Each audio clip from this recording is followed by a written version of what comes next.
DA নিয়ে আবারও খুব গুরুত্বপূর্ণ আপডেট। অপেক্ষা আর কয়েক দিনের, দেওয়া হবে ডিএ মামলার রায়। অবশেষে মিলল উত্তর।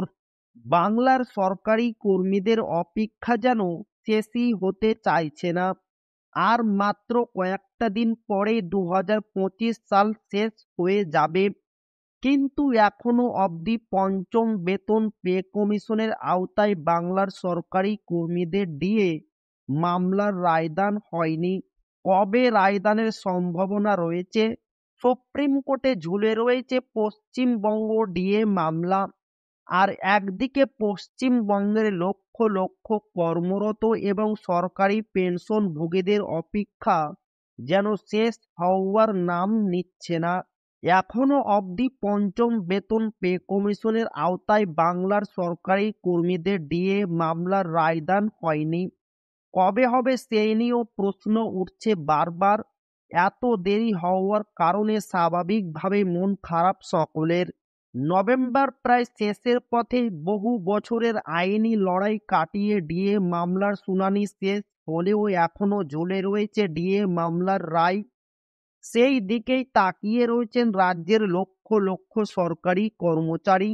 মহার্ঘ ভাতা বা ডিএ মামলার চূড়ান্ত রায় কবে বেরোবে, সেই প্রশ্নই সকলের মুখে। গত 7ই সেপ্টেম্বর ডিএ মামলার চূড়ান্ত শুনানি সমাপ্ত হয়। তবে নভেম্বর শেষ হতে চললেও রায় এখনো সামনে আসেনি।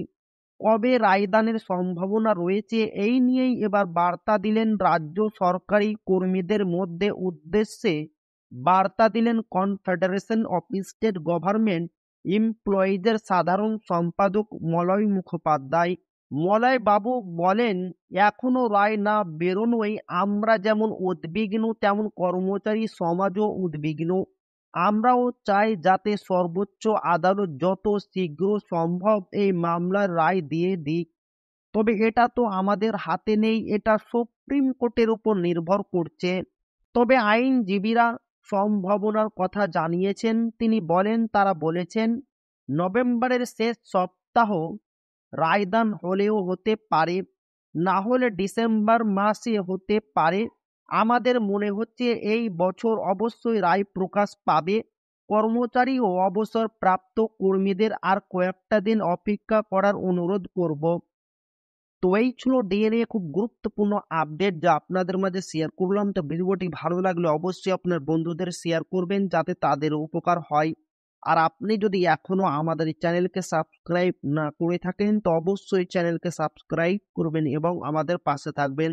তো আবারও দেখা হবে ডিএ রিলেটেড খুব গুরুত্বপূর্ণ ভিডিওতে।